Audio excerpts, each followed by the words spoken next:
बोलो जय तारा।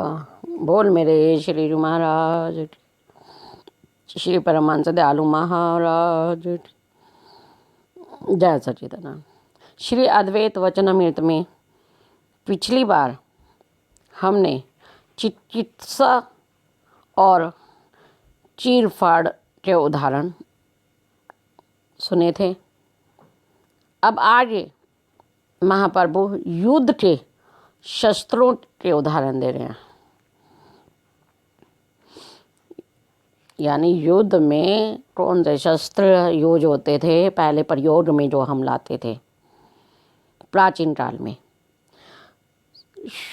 शुक्र जी ने ऐसा शंख और रथ बनाया था जिसे शब्द से ही वैरी भाग जाते थे। हनुमान जी को तीर पर बिठाकर भरत जी लंका पहुंचा सकते थे और पहुंचाया था। श्री रामचंद्र जी ने एक तीर मारकर मरीचि राक्षस को लगभग 2 सहस्त्र मीलों पर अर्थात लन्नक देश के समुद्र के किनारे तक फेंक दिया था।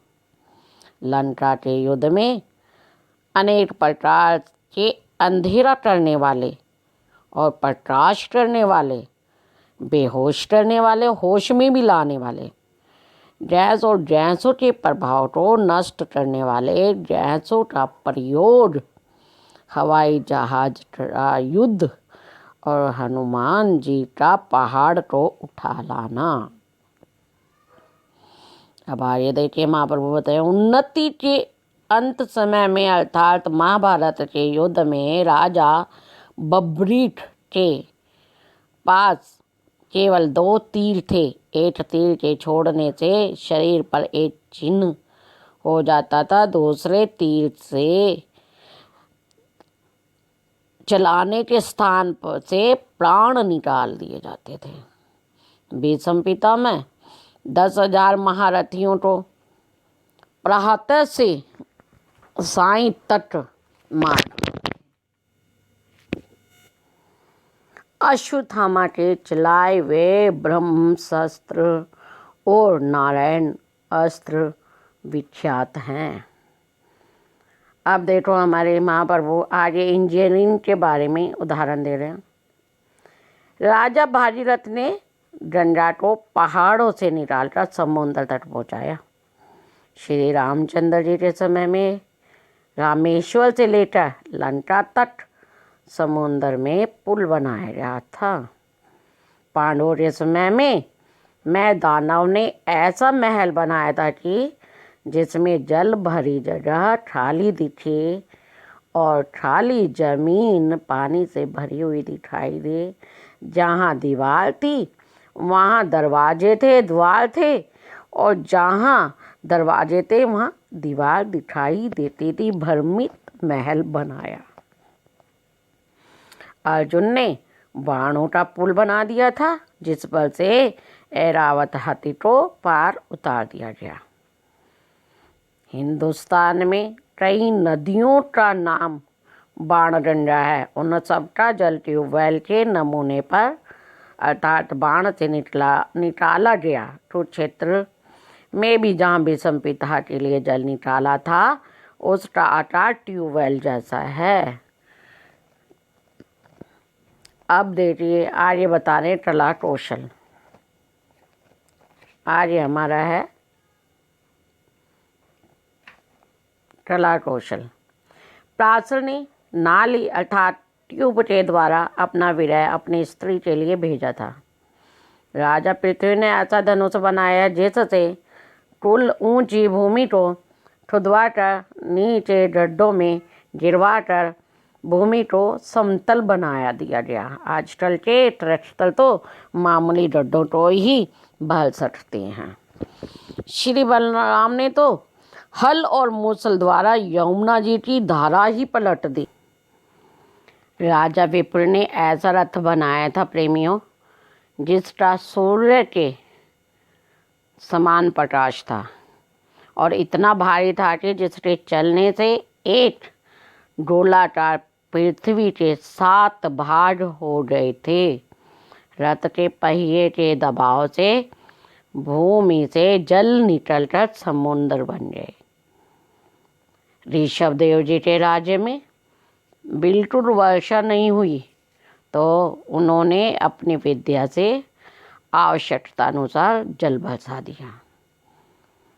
समुद्र को मथ कर उसमें से रतन निकाले।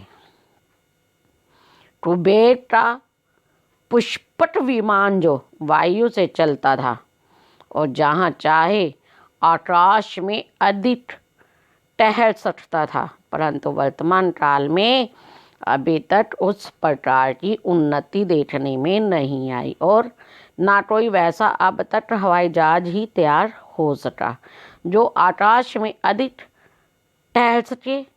कर्दम ऋषि और च्यवन ऋषि का विमान प्रसिद्ध है। राजा भोज के जमाने को गुजरे तो अधिक समय नहीं हुआ, उसके पास 8 का घोड़ा था। उसके पास टाट यानी टाट माने लकड़ी का घोड़ा था जो 5 मिनट में 22 मील जाता था। राजा वीर विक्रमादित्य को 2000 वर्ष ही तो गुजरे हैं। उसके सिंहासन में 32 पुतलियां अर्थात कले ऐसी लगी थी जो सब बोलती थी। हिरण्यकश्यप की बहन होलिका के पास ऐसी चादर थी जिसे पहनकर आग में घुस जाने से आग असर नहीं करती थी। पुरानी बातें तो दूर रही, अभी 1000 वर्ष पहले की ही बात है। महोबे वालों के पास ऐसा कपड़ा था जिसके पहनने से बंदूक की गोली असर नहीं करती थी, अर्थात ठंडी पड़ जाती थी। वर्तमान उन्नति के इस काल में अभी तक कोई ऐसा हवाई जहाज तैयार नहीं हो सका जो आकाश में अधिक टहल सके। कर्दम ऋषि का विमान, च्यवन ऋषि का विमान, यह विमान अपनी इच्छा से चलते थे। जहाँ भी नभ में, थल में, जल में, जहाँ चाहे वहीं ठहरा लो। जब तक चाहते थे वहीं स्थित रहते थे। इतिहास का कर्म राजा महाराजाओं की वंशावलियाँ और उनके समय की सभ्यता और जिस प्रकार से परिवर्तन, क्रांति, उन्नति और पतन होते हैं वे बहुत ही सुंदरता से लिखे हैं। भिन्न भिन्न मतों, वर्णों, आश्रमों का विभाग एक दूसरे वर्ण में विवाह होने से संतान पैदा हुई। उनका विवरण मनुष्य के रहन सहन के ढंग आदि ऐसी कोई भी बात नहीं है जो शास्त्रों में ना आई हो, और वह भी अति उत्तम, यथार्थ, रोचक और मनोहर भाषा में उल्लेखित है। इस प्रकार हर कला कौशल, पाप कर्म करने का दंड और पुण्य कर्म का अच्छा फल, कोई भी बात ऐसी नहीं है जिसका उदाहरण ना दिया गया हो। तो महाभारत ही एक ऐसा ग्रंथ है कि जिसके एक भाग में गीता जैसी उत्तम वैज्ञानिक लिखी है। महाभारत के लिए लिखा गया है कि संसार की कोई ऐसी बात नहीं है जो इसमें ना हो, और जो बात इसमें नहीं है वह तो दुनिया में भी विद्यमान नहीं हो सकती। इन शास्त्रों के उत्तम होने का कारण यह है कि यह सब अनुभवी महात्माओं के लिखे हुए हैं और अनुभव सिद्ध बात सदैव ही ठीक रहती है प्रेमियों। अच्छा प्रेमी, जय सच्चिदानंद। फिर आगे मिलते हैं हम। बोलो जयकारा, बोल मेरे श्री महाराज की, बोलो सांचे दरबार की, बोलो श्री नगली निवासी भगवान की जय। सप्रेम नव वर्ष की हार्दिक बधाइयों सभी प्रेमियों को।